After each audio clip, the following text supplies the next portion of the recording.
thank you, Regan, for joining us today. So we've got Regan from the Byron Chiropractic Centre, and we're going to ask him a few little questions about sleep. Might be some postural tips he can give us. He might have his own advice. He's pretty unconventional when it comes to this sort of stuff, which we love. So first off, I just want to give you a little bit of a backstory. So when Elise and I were traveling up the East Coast in our van, my back was pretty cactus. My spine was no good, as Regan will tell you. And I was in a lot of pain, and I did a 6 or 7 week stint with Regan, and he did some pretty hardcore adjustments and fixed me up. And my back, that was probably 5 months ago, and my back's been good ever since. Jiu-jitsu and heavy weights doesn't help, but that's the lifestyle I love. So, first of all, I'll just ask Regan, what is your style of chiropractic method? Like, it's not the traditional type of chiro. I've been to a normal chiro and then I've come to you, and it's totally different. So are you able just to speak a little bit about how the ABCC technique works? Yeah, no, you're right. So ABC, so it just stands for Advanced Biostructural Correction. And essentially it's been built around a slightly different approach to looking at the structure of the body. A lot of traditional chiropractic techniques, of which there's over 300, right? Look at the body and the spine and the nervous system from a very neurological point of view, and that's amazing, has incredible benefits.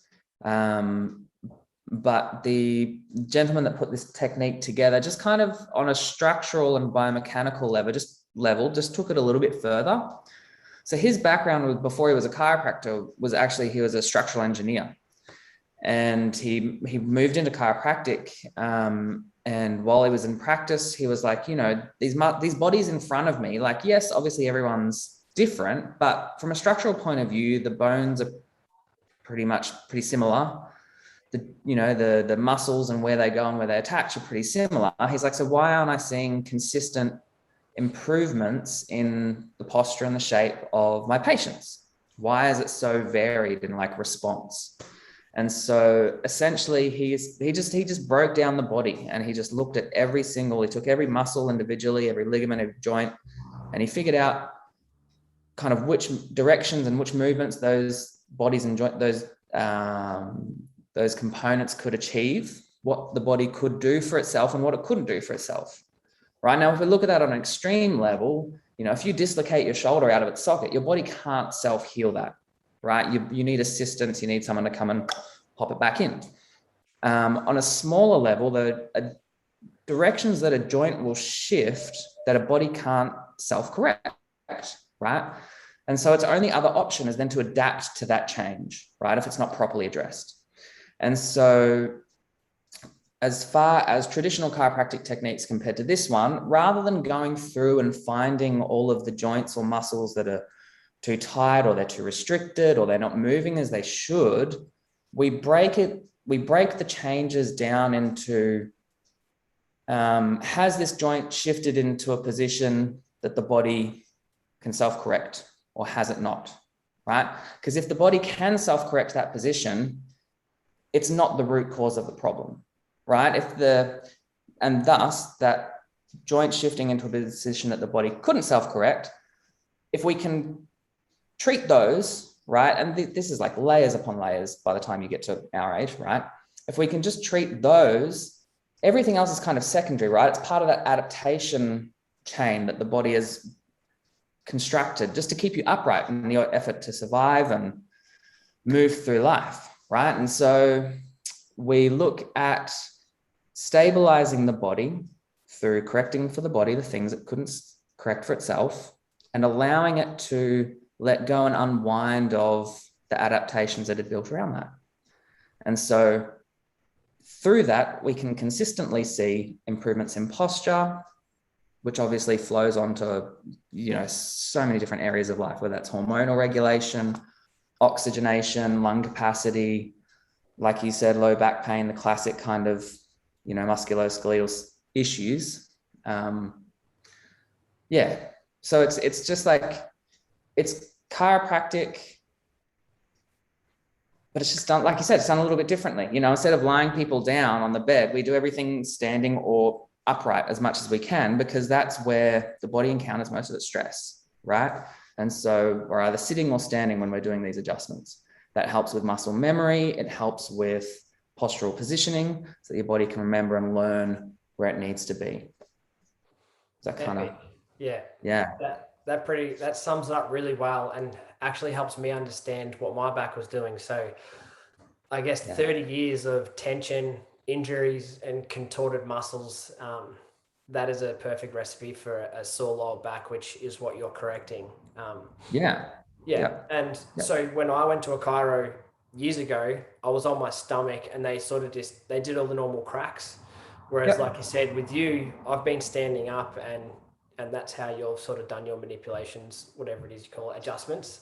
Yeah. So that's really interesting. And it's fascinating that one guy has just sort of come up with that method and he's really run with it and now he's teaching the world. I think that's, it's very admirable that he's put his life work into something like that. And an interesting story to be an engineer into this. So similar story to yourself, which we won't go into, but yeah. Well, thank you for explaining that. And I'll get stuck into some sleep questions. So first of all, maybe not to do with chiro, maybe it is, but the first day I came in, I went into your room that's full of the little biohacking gadgets, might be some supplements, foam rollers, special lighting. And I laid down on this biomat that was in your room.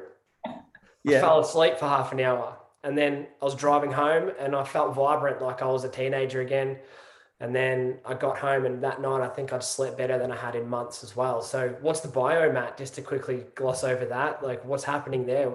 I'll be getting one once I can afford it, but they're pretty expensive, but it was definitely a very fascinating little thing.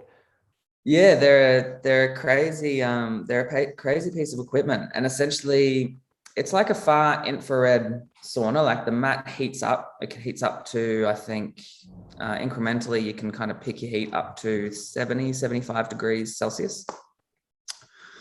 And the premise of the mat is obviously it's infrared layering with, there's about 17 different layers, but kind of the ones that I think promote the biggest change in the body, other than obviously just the heat and the, you know, if you argue all you want is placebo effect, the rest of it, that's fine. Right. But then it layers that heat layer, which is obviously going to have benefits on its own as far as lymphatic, you know, blood circulation and opening up cells, etc.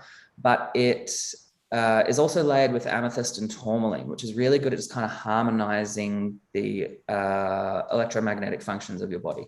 And so it's a little bit like combining grounding, combining, you know, far infrared kind of heating to just calm the body out and just let it drop into, like you said, like you lie on it, and within minutes, you just like, even seconds, you just feel so like ready to sleep. And you're just like, oh, your body just drops straight into this beautiful little zone. And so, yeah, it's kind of more about creating a harmonic improvement in your body, right? Because obviously when you have those free radicals or there's inflammation in your body, that changes the harmonic resonance of your cells, of your structure.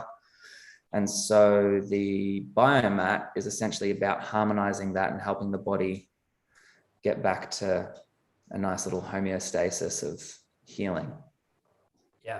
Yeah. Perfect way to put it. That's how I felt. So yeah, it's good. Good to know how it works. Like I said, I'll definitely get one when I can afford it, but till then I'll just keep using yours, Yeah. Always welcome. Yeah, they're good. Sweet. So getting into the more postural side of things, and specifically for sleep, one of probably the main things that everyone would be concerned about is their mattress firmness. So I've worked out that I prefer a firm mattress. Elise probably likes a bit more softer, so it's hard for us. But like I could almost sleep on the floor, but that's because I probably have my structural imbalances, the tension in my back, whatever it is. We're built differently. So is there like does it depend on who they are, or generally speaking, is it better to sort of have a more firm mattress, or is it better to have something softer where you sink in? Yeah. All of the above in a way that, right? So you have to look at lifestyle devices, whether it's bed, shoes, seats, right?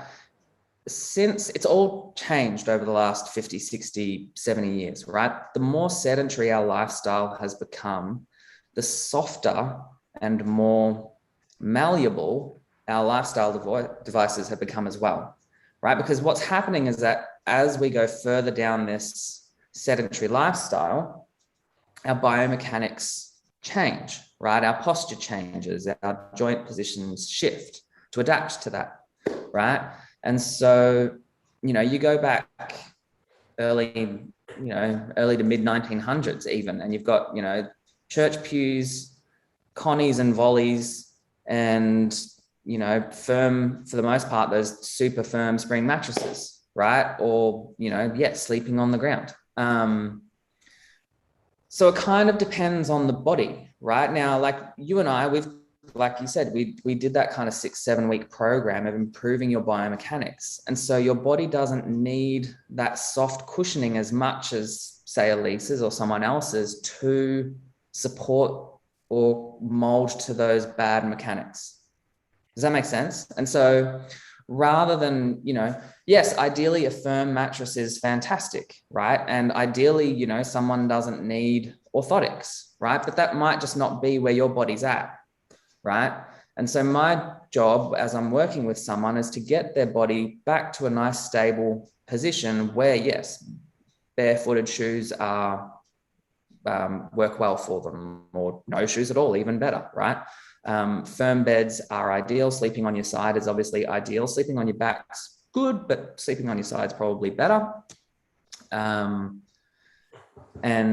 yeah, kind of bringing the body back to that position in its biomechanics where it doesn't need to be cushioned and molded into its kind of poor shape and form. Yeah, it makes total sense. Yeah. We're becoming more and more accustomed to all those sort of modern day creations, and it's not necessarily a good thing, although it's convenient. Yeah. Well, yeah, I think it goes both ways, right? It's a bit of a chicken and the egg. Did our bodies change and then the, beds and chairs change, or did the beds and chairs change and then our bodies changed, right? It's probably a little bit of both depending on the person, right? It seems to just feed itself, doesn't it? Like it's one thing to another, like, because then you got the back issues, then you get the shoes, and the shoes are way more cushioned. That was also something I did when I worked with you. I stripped right back, so I lowered my pillow height. I went barefoot. I did all those things. I'm sitting on an exercise ball, so I don't have a backrest. So all those sorts of things to get my biomechanics sort of back to a more natural structure that's something I've worked on. I'm feeling much better too. So yeah, there's something to that. You mentioned sleeping on your sides probably better than sleeping on your back. What about sleeping on your stomach? Like, comparing those sort of 3 different positions that you can sleep in, what's the problem with sleeping on your stomach? Is that something to do with twisting your neck? Does it reduce the blood flow through your body, which is an important factor to sleep? What is it that's happening? Yes, I feel like you're leading me on with all these questions. You're like putting the answers in my mouth already. Sorry, you already know. No, you're good. But yeah, no, you're exactly right. Hit the nail on the head. So when you're sleeping on your stomach, it's reducing blood flow to the head. Airflow is restricted to the lungs, right? Because of that rotation through the neck. The change of position through the back increases the pressure on the low back and mid back. Almost as if like you've been, lying on a surfboard for 8 hours a day or something, it over time puts some pretty intense pressure on the spine. So as far as to say that, yes, sleeping on your side is the ideal kind of position for maintaining optimal airflow, blood flow to the head. That said, though, it's obviously important to make sure that that's set up correctly, so it's a pretty simple kind of operation, really. It's not, When you're setting up your pillow height for your bed and you're sleeping on your side or your back's fine. But let's start with the side, because that kind of tends to be a little bit more difficult for people, right? When you're sleeping on your side, if you want kind of like your legs kind of like together, knees together, as straight as is kind of comfortable. So not kind of super bent up. Your arms kind of out in front of you like this with your head on the pillow. And you should feel when you're laying in that position that you're not feeling the urge to fall too far forward, and you're not feeling the urge to kind of roll back. If you're rolling too far forward onto the front of the shoulder in that position, it means that your pillow is too low. If you're feeling like your pillow's kind of tipping you back and over a bit too much, and it's putting in some rotation that way, your pillow's too high, right? And so for some people, it's literally like they'll have it like a towel, like a face towel or just like a hand towel. Like some people have to get really picky with this as far as getting it just right.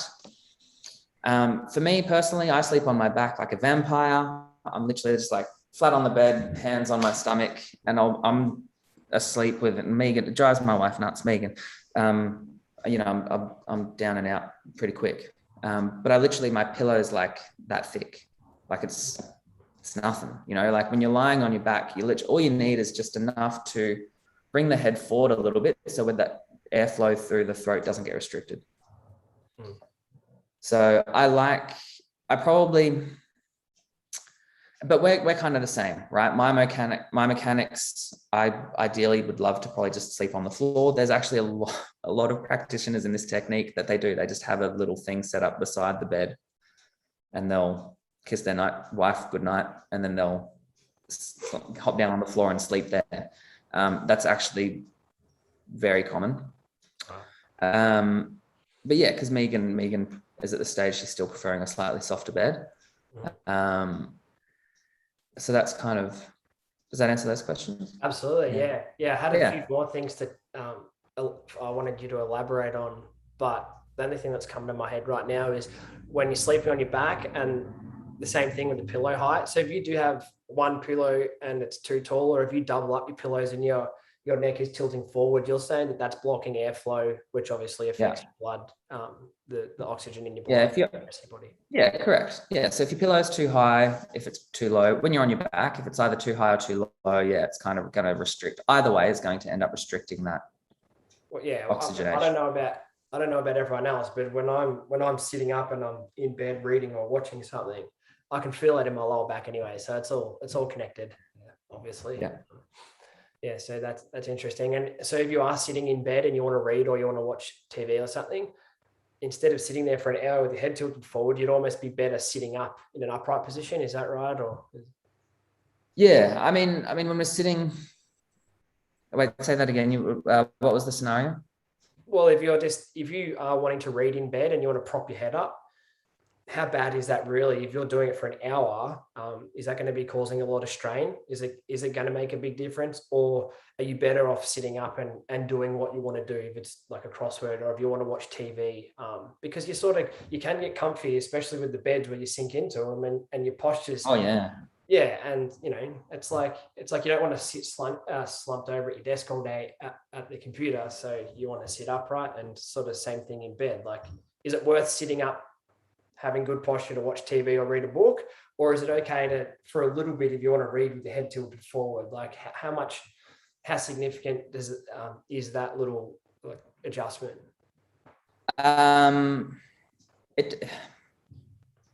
It depends on the body and what kind of patterning they're in, to some extent. I mean, if you can not do it at all, ideal, right? If we're sitting, we should be on a nice firm surface.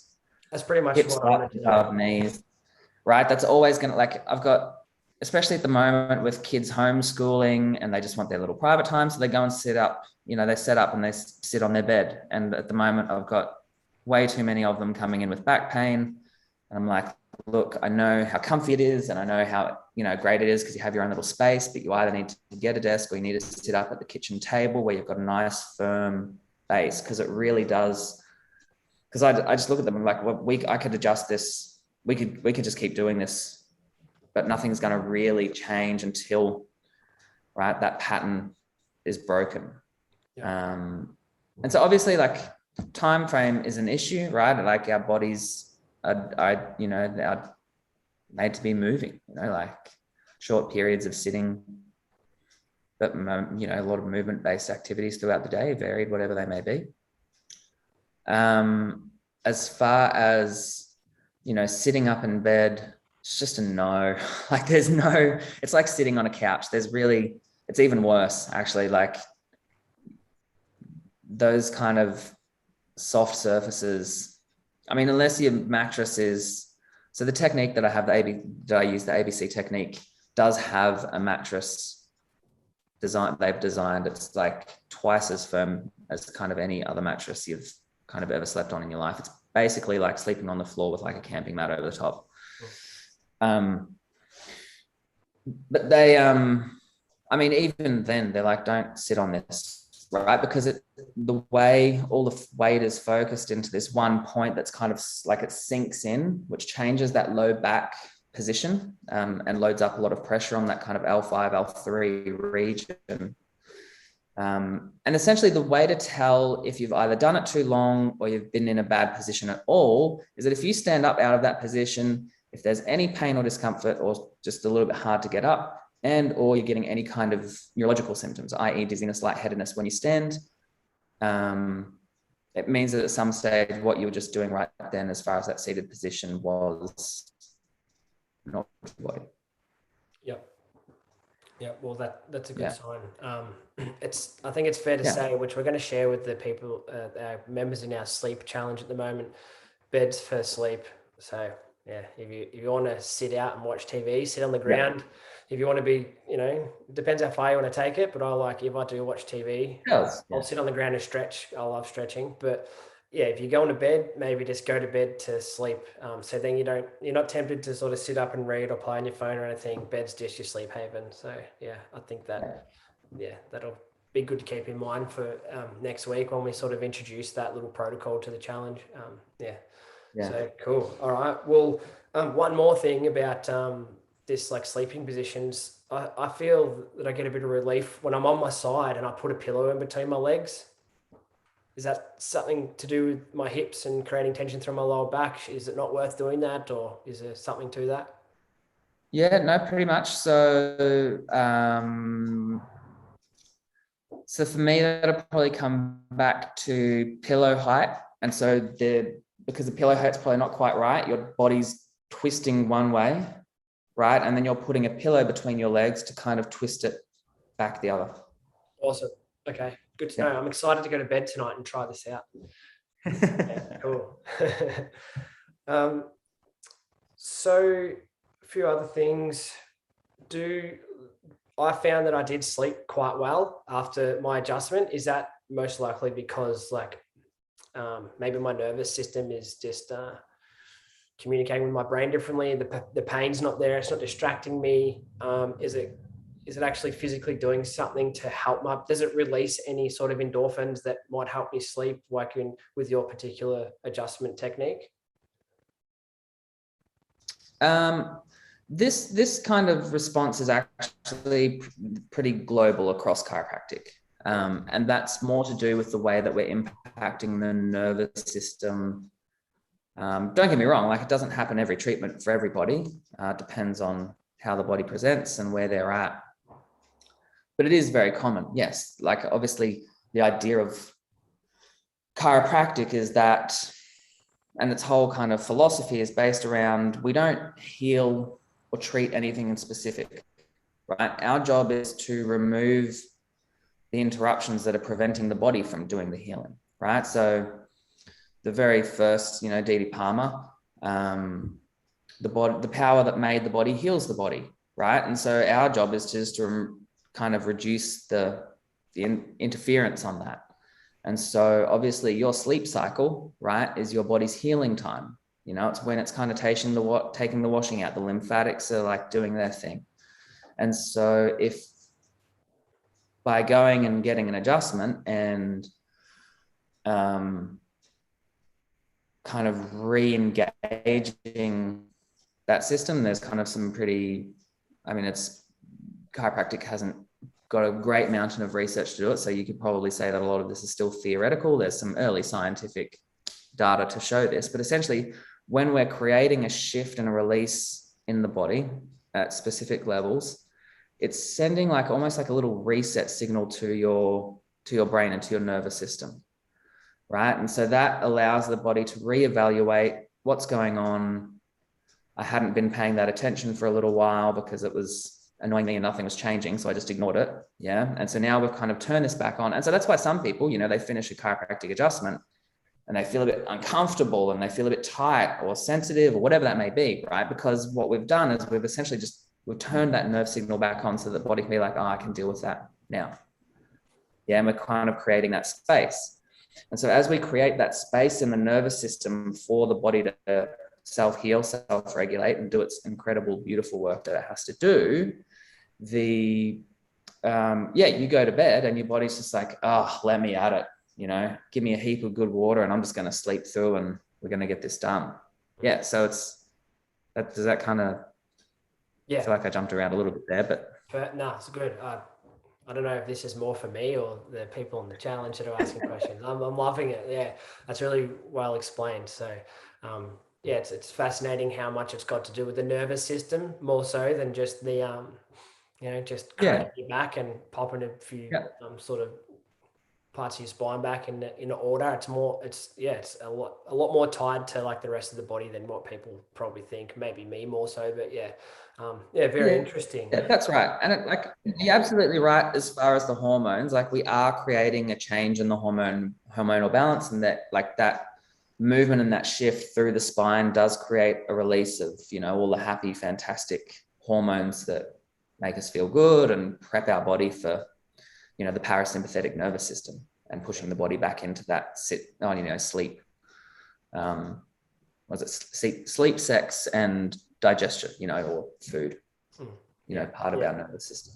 That's sort of why I asked. I remember feeling that rush of endorphins, especially straight after a adjustment. It's a really nice feeling. It's so good to know. I need one myself.